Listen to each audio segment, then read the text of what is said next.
민수기 15장 11절에서 14절 다 같이 합독하겠습니다. 시작.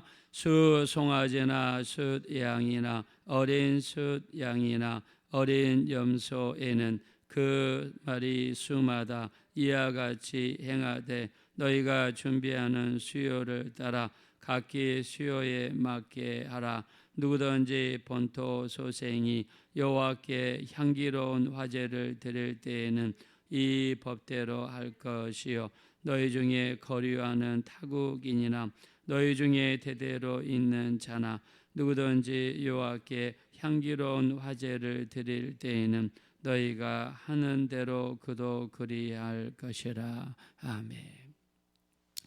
우리가 민수기 13장의 말씀에서 12명의 정탐꾼들을 파송하게 되었습니다. 그 중에 10명이 돌아와서 악평하면서 부정적인 이야기를 했습니다. 민수기 14장 1절에 들어와서는 그들의 이 말이 전염병처럼 퍼져가지고 이스라엘 수많은 백성들에게 근심하게 만들고 슬프게 만들어서 밤이 새도록 통곡했다고 그랬습니다. 그러면서 모세와 아론을 원망하고 하나님을 원망했습니다. 자, 그러면서 그들은 결의를 합니다. 우리가 지도자를 따로 세우고 애굽으로 다시 돌아가자 했습니다. 자, 이 모든 말을 들었던 하나님께서는 크게 진노하시게 됩니다. 그러면서 어느 때까지 나를 멸시하겠느냐, 어느 때까지 나를 믿지 않겠느냐 하시면서 큰 실망을 하셨습니다. 그러면서 모세에게 말씀하십니다.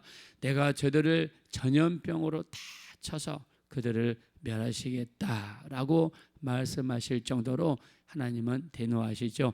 이때 모세가 하나님 앞에 중보 기도를 드립니다.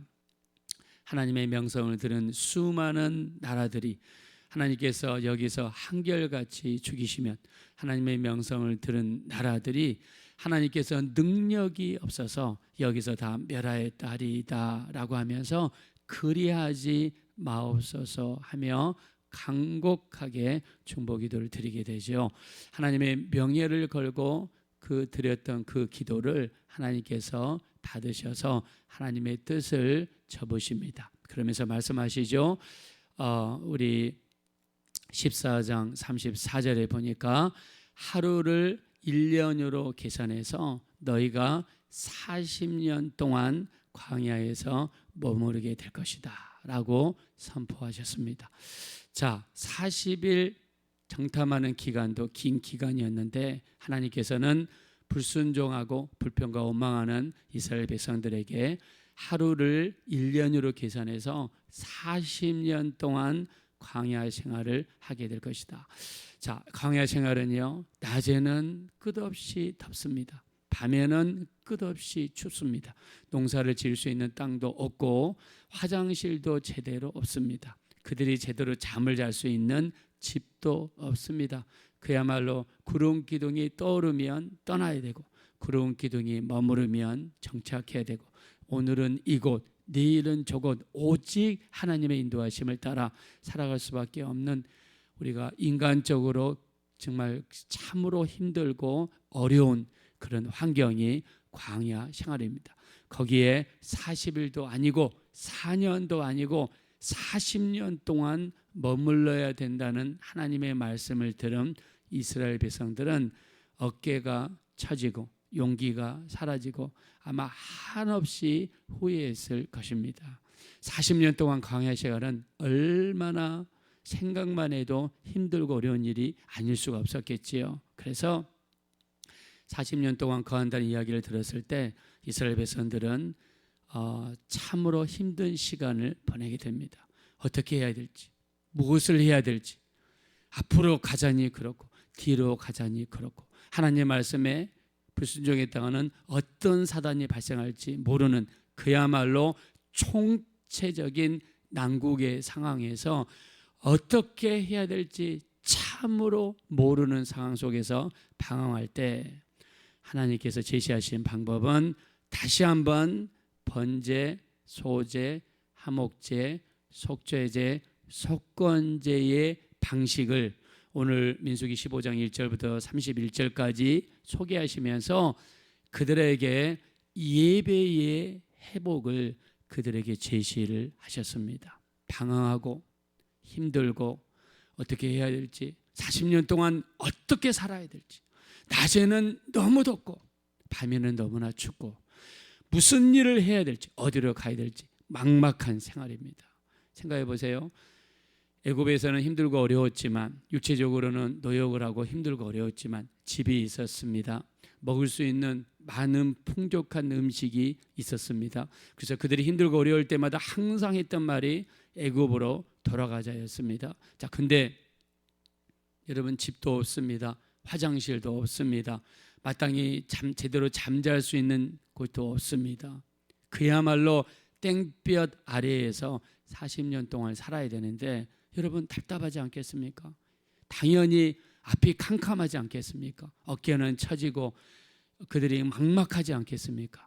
이들이 당황하고 방황하는 속에 있을 때 하나님이 제시하신 방법은 예배의 회복을 그들에게 말씀하신 것입니다. 자, 우리 신앙생활도 마찬가지죠. 우리 신앙생활도 힘들고 어려운 상황에 있을 때 정말 이 모든 총체적인 난국을 벗어나기 위해서 우리가 철저하게 힘써야 되는 것이 무엇이냐? 바로 예배의 회복이라는 것입니다.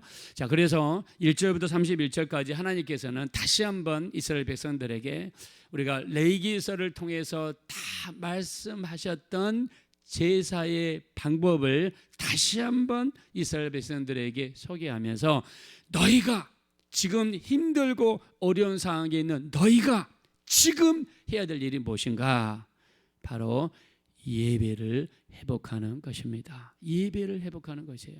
그래서 다시 한번 제사의 방법을 철저하게 소개하고, 그리고 하나님 앞에 드리는 예배를 향기로운 제사, 향기로운 제사라는 뜻은 하나님께서 기뻐하시고 하나님께서 받으실 만한 예배를 하나님께 드리면서 예배를 회복하라는 강력한 하나님의 메시지를 이스라엘 백성들에게 전달하신 것입니다. 자, 이스라엘 백성들이 출애굽할 때 하나님께서 바로에게 그 목적을 말씀하시죠. 왜 이스라엘 백성들을 내보내야 되냐? 그때마다 하나님께서 한결같이 하신 말씀이 무엇입니까? 바로 내 백성을 내보내라. 그들이 광야에서 나를 섬기게 하려 함이라. 자, 섬긴다는 뜻은 다른 말로 하면 예배한다는 뜻입니다. 우리가 출애굽기 8장 1절, 출애굽기 9장 1절, 출애굽기 10장 2절에 끊임없이 이스라엘 백성들을 출애굽시키는 유일한 목적은 하나님 앞에 예배하기 위함이라고 했습니다. 우리가 이스라엘을 보면 이스라엘의 국기에는요, 다윗의 별이 그려져 있어요. 왜 이스라엘 현재 그 국기에 다윗의 별을 집어넣느냐? 바로 다윗 시대가 이스라엘 역사상 가장 강력하고 큰 제국을 이루었고, 큰 땅덩어리를 이루었고, 경제적으로 군사적으로 나라가 가장 강력했던 시기가 언제냐? 바로 다윗 왕 시절입니다. 그래서 그때의 영광을 되찾기 위해서 이스라엘 국기에다가 다윗의 별을 집어넣었어요. 자, 그러면 다윗이 왜 이렇게 큰 나라를 이루었고 큰 힘을 이루었고 큰 영토를 이루었는가? 다윗은요, 남쪽 유다와 북쪽 이스라엘을 통일시킨 다음에 가장 먼저 한 일이 무엇입니까? 사람 3만 명을 동원해서 하나님의 법궤를 모시고 예루살렘으로 옮기는 이 일을 착수한 겁니다. 가장 먼저 한 것은 예루살렘에 없는 법궤를 예루살렘 중앙에 모시고, 그리고 거기에다가 장막을 만들고, 그리고 그 위에 법궤를 모시고, 그리고 낮이고 밤이고 그 앞에서 하나님을 찬양하는 사람들을 세워서 찬양하게 만들고, 아침과 저녁으로 상번제를 드리며, 요즘으로 치면 아침에 예배 한번, 저녁에 예배 한번, 예배를 회복하고, 그리고 끊임없이 찬양하고 기도하고 하나님을 높여드리는 이 일을 회복한 것입니다. 즉 다윗의 장막을 통해서 예배를 회복했을 때 하나님께서는 그가 드린 예배를 통해 영광을 받으셨고 다윗의 제국을 축복하여 주신 줄로 믿습니다.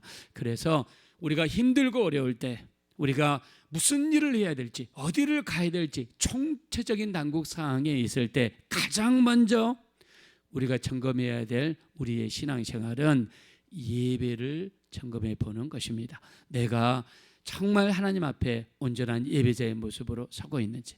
우리 미국을 보십시오. 우리가 요즘에 4차 산업시대에 가장 중요하다는 게 무엇입니까? 반도체죠. 반도체가 참으로 중요합니다. 그래서 요즘에 4차 산업의 쌀을 뭐라고 하냐면 반도체라고 합니다. 요즘에 또 뜨고 있는 산업이 AI 산업이죠. 인공지능. 이제 로봇 속에도 인공지능을 집어넣고요.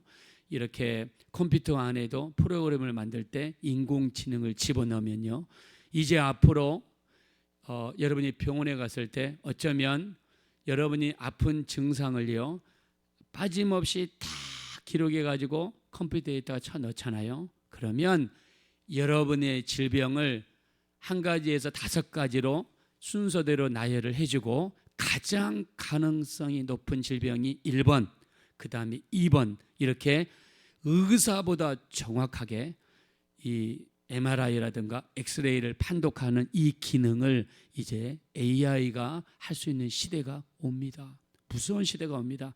우리가 법적으로도 판단을 내릴 때 AI가 이 법을 해석을 하고 법을 습득을 하고 지금까지 모든 판사님들이 판결을 내렸던 그 판결을 AI 속에다가 다 집어넣잖아요. 그러면 그 사람의 케이스를 정확하게 그 AI에다가 주입을 시키면 그 법에 맞는 판결이 정확하게 나오는 시대가 이제 다가옵니다. 그리고 배터리, 그 다음에 전기자동차 뭐 이런 시대로 지금 접어들고 있는데, 여기에서 필수적으로 기본적으로 쓰이는 게 뭐냐면 바로 반도체입니다. 그래서 4차 산업의 쌀을 반도체라고 합니다. 근데 반도체에서요, 이 모든 기술, 설계하는 기술, 만드는 장비의 기술, 그리고 반도체마다 가지고 있는 특허, 이 모든 것을 가지고 있는 나라가 어디냐? 바로 미국입니다. 미국이에요. 그래서 세계적으로 가장 큰 반도체 회사가 두 군데가 있습니다. 첫째는 네덜란드의 ASML이라는 그 회사인데, 그 회사는요 둥그러운 원판에다가 아주 정밀하게 새기는 기술이 세계적으로 독보적으로 가지고 있습니다. 그래서 삼성도 이 회사는 앞에서는 쩔쩔맵니다. 두 번째는요, 대만에 있는 TSMC라고 하는 비메모리 반도체를 만드는 회사인데요, 이 두 회사가 전 세계에서 꽉 잡고 있습니다. 근데 이 회사에게 특허를 주고 허가를 주고 기술을 준 나라가 어디냐? 미국입니다. 그래서 미국이 중국을 견제하기 위해서 반도체로 제약을 걸고 있잖아요. 근데 우리나라는 지금 이때 어디에 서야 되냐면 철저하게 미국 편에 서야 돼요. 미국이 조금이라도 특허를 막거나 장비를 막아버리면 우리나라 삼성이라든가 SK는요 조금도 메모리 반도체를 만들어낼 수가 없습니다. 미국이라는 나라가 대단한 나라입니다. 자, 그런데 이 미국이라는 나라가 왜 이렇게 대단한 나라가 됐느냐? 바로 그 조상들이 누굽니까? 청교도들이죠. 청교도들이 영국에서 미국으로 건너올 때 뭐만 보고 왔습니까? 철저하게 신앙의 자유 한 가지만 추구하기 위해서 미국으로 건너왔잖아요. 그들이 이제 내일이면 미국 땅에 완전히 정착하는데, 여기저기 헤매다가 미국 땅에 정착하는데, 그날이 토요일 날 저녁입니다. 토요일 날입니다. 근데 토요일부터 내리기 시작하면 그 다음날 주의를 지킬 수가 없어요. 그래서 철저하게 주의를 지키기 위해서 하루를 더 연기시켜서 주일날 배 위에서 하나님 앞에 예배하며 철저하게 주일 예배를 지키며 하루 종일 찬양하고 말씀을 상고하고 예배 중심으로 했습니다. 그리고 정착하자마자 가장 먼저 건설한 게 무엇입니까? 예배당을 지은 겁니다. 예배당을 짓고 거기에서 이 교회를 중심으로 이제 신앙생활을 이어나가는 겁니다. 청교도들은요 날마다 저녁에 가정 예배를 드렸다고 합니다. 저녁에 모여서 하나님 앞에 감사하고 그날 있었던 일들을 하나님 앞에 회개하고 철저하게 회개하고 그리고 밥 먹고 나서는요 각 방에 들어가서 말씀을 펴놓고 잠잘 때까지 말씀을 상고했다고 합니다. 그리고 그들이 주일날 받은 말씀을요 철저하게 이 기록을 해서 그 말씀 붙잡고 가정 예배에서 기도하고 일주일 동안 이 말씀대로 살게 해달라고 기도하고 세상에 나가 이 말씀을 가지고 실천하며 살려고 몸부림을 쳤다고 합니다. 자, 이런 조상들의 예배가 그들 가운데 있었기 때문에 오늘 위대한 미국을 하나님께서 축복해 주신 줄로 믿습니다. 우리가 아브라함도 마찬가지입니다. 아브라함도 어떤 사람입니까? 가는 데마다 예비하는 사람이었어요. 아브라함은 이 하란이라는 곳에서 경제적으로 넉넉한 사람입니다. 갈대아 우르에서 태어나 살다가 하란에서 경제적인 부를 이룬 사람이에요. 근데 하나님께서 명령하시죠. 내가 내게 지시하는 땅으로 가라. 그 땅이 어디입니까? 가나안 땅입니다. 하나님께서 명령하시니까 그냥 아멘하며 떠나게 되지요. 가나안 땅 낯설고 물설고 아는 사람 한 사람도 없고 집도 없고 농사 지을 수 있는 땅도 없고 무엇을 해서 먹고 살아야 될지 무슨 일을 해야 될지 어떤 직업을 가져야 될지 아무것도 알 수 없는 가나안 세겜 땅에 최초로 도착했을 때 아브라함의 한 행동은 세겜 땅에서 제단을 쌓고 하나님 앞에 예배하는 것이었습니다. 예배하면서 하나님 이 낯설고 무서운 곳에서 무슨 일을 해야 됩니까? 어떤 일을 해야 됩니까? 어디로 가야 됩니까? 가장 먼저 한 것은요 세겜 땅에서 예배했습니다. 그 다음에 베델 땅에 도착했을 때 베델에 도착하자마자 그는 하나님 앞에 제단을 쌓고 예배했습니다. 그 다음에 또 헤브론에 도착합니다. 헤브론에 도착하자마자 제단을 쌓고 예배했습니다. 그래서 하나님 말씀하십니다. 우리 출애굽기 20장 24절에 내게 토단을 쌓고 그 위에 내 양과 서로 번제와 화목제를 드리라. 내 이름을 기념하는 모든 곳에서 내게 임하여 복을 주리라 말씀했습니다. 하나님께서는요 우리가 제단을 쌓고 예배하고 하나님의 이름을 기념하는 모든 곳에 임하셔서 그 예배를 통해 우리에게 축복해 주실 줄로 믿습니다. 이게 바로 예배입니다. 그래서 하나님께 예배하는 자는 하나님이 원하시는 예배가 있습니다. 말라기 1장 10절에 보니까 내 제단 위에 헛되이 불사르지 못하게 성전문을 닫을 자가 있었으면 좋겠도다. 무슨 말입니까? 자기를 위해서는 살진 양과 소를 쓰는데 하나님께 드리는 제물은요 병든 것, 저는 것, 눈먼 거를 하나님께 드렸어요. 그때 하나님께서 진노하셨습니다. 내 제단 위에 헛되이 불사르지 못하게 성전문을 닫을 자였으면 좋겠도다. 또 이사야서 1장 11절과 12절을 보니까 하나님께 나와 형식적인 제사, 믿음이 없는 제사, 하나님이 기뻐하지 않는 제사를 드릴 때 하나님 이렇게 이야기하십니다. 이사야서 1장 11절 12절에 내가 짐승의 기름에 배불렀고 짐승의 피를 기뻐하지 아니하노라. 누가 이것을 너희에게 요구하였느냐? 내 마당만 밟을 뿐이니라 했습니다. 내 마당만 밟는다는 거예요. 왜요? 예배 속에 진정 없습니다. 믿음이 없습니다. 하나님이 기뻐하는 예배가 아닐 때 하나님께서 이렇게 말씀했습니다. 그러면서 말씀하십니다. 시편 50편 23절 감사로 제사 드리는 자가 나를 영화롭게 하나니 그 행위를 옳게 하는 자에게 내가 하나님의 구원을 보이리라 말씀했습니다. 우리 예수님도 이 땅에 오셔서 하나님 아버지를 대하는 자세를 말씀해 주셨습니다. 요한복음 4장 23절 하나님은 영이시니 예배하는 자가 영과 진리로 예배할지니라. 아버지께서는 이렇게 자기에게 예배하는 자를 찾으시겠다고 말씀하여 주셨습니다. 그러므로 오늘 이스라엘 백성들 그야말로 무서운 결과를 맞이했죠. 금방 일주일이면 아니면 늦어도 보름이면 갈 줄 알았던 가나안 땅을 40년 동안 못 들어간다는 이야기를 들었을 때 눈앞이 캄캄하고 어깨는 처지고 마음속에 수많은 염려 근심 속에서 무슨 일을 해야 될지 어디로 가야 될지 아무것도 할 수 없는 그 상황 속에 하나님이 제시한 유일한 방법은 예배의 회복이었습니다.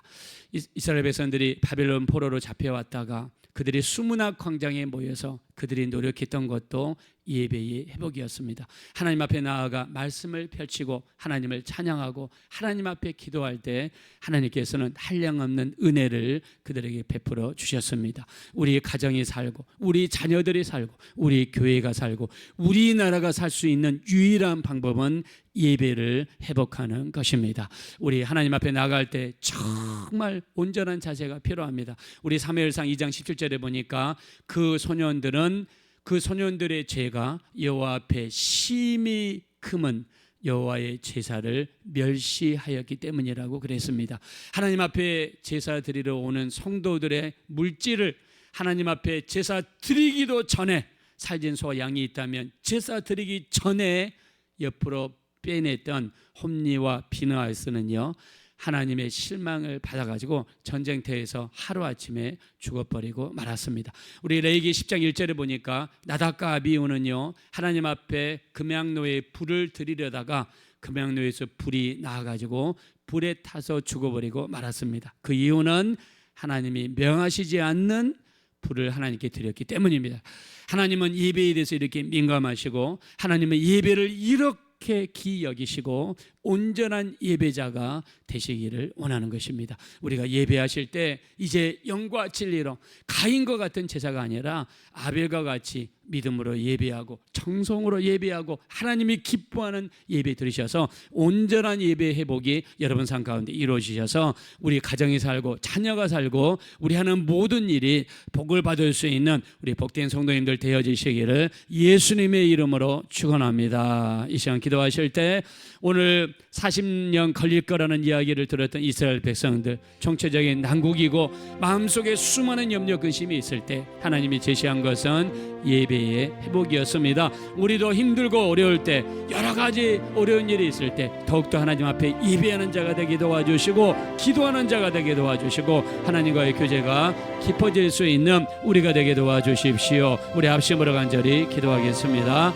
걸어주시고 잡으러시 하나님 진심으로 감사합니다.